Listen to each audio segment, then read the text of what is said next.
kung malapit ka nang umalis, magpaalam dito sa mundo, you will not remember how much you work. But you will remember the moments you spend with your loved ones. Amen?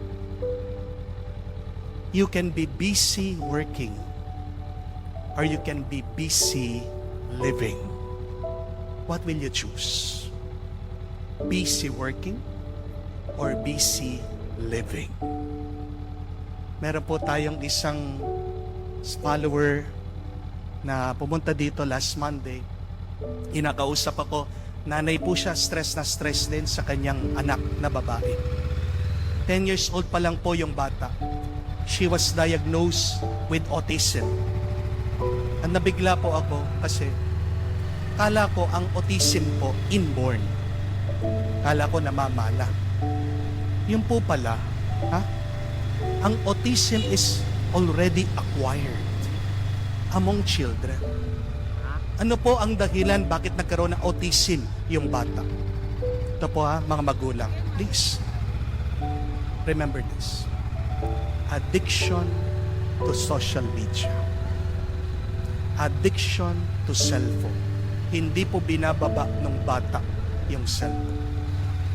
Kahit na matulog nandun, nakadikit sa kanya. Diniagnose sila ng autism, hindi matanggap ng nanay. Naghahanap ng lunas. Pinalabas po sa eskwela. Anong problema? Tingnan niyo po ang epekto. Hindi tumitigil lang yung isip, hindi mo pinagpapahinga. At ang nakakaalarma po, hindi lang po mga bata. Meron pong rehab center dito sa Bulacan. Pati po mga matatanda. Yan ang ginagamot nila. Mga doktor, meron pong engineer, meron pong negosyante. It is a silent illness. Restlessness.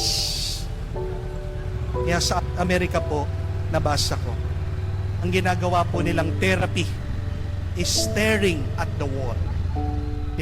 Binabayaran po ito, Aalisin niyo po lahat ng social media gadget mo.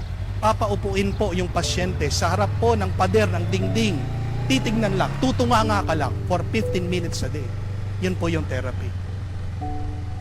Sabi ko, sa atin sa simbahan, tayo mga Katoliko, meron din tayong therapy na parang gano'n. Libre na, nakakatulong pa sa iyong kaluluwa. At ano pong tawag natin? Panalangin. Is prayer. Ano bang ginagawa mo pag nagdadasal ka?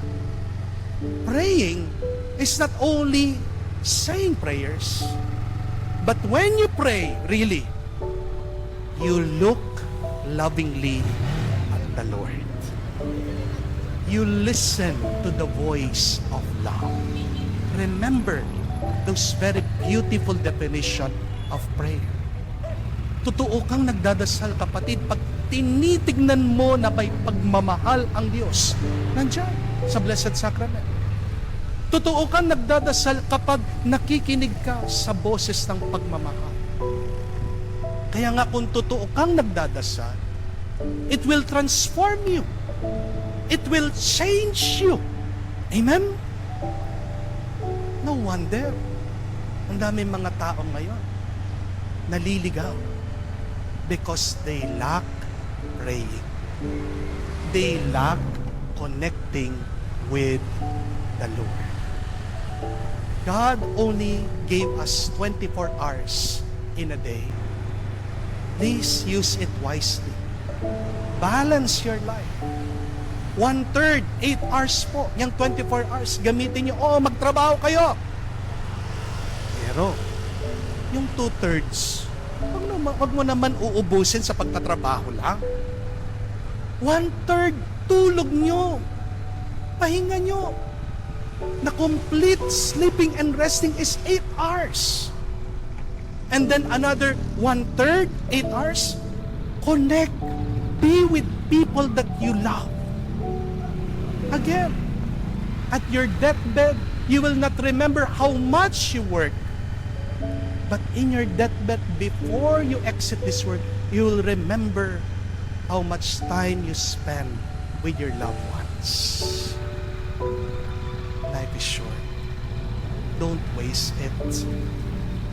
Don't worship your work. Be with your loved ones. Worship God. How do you do that? Give yourself to God.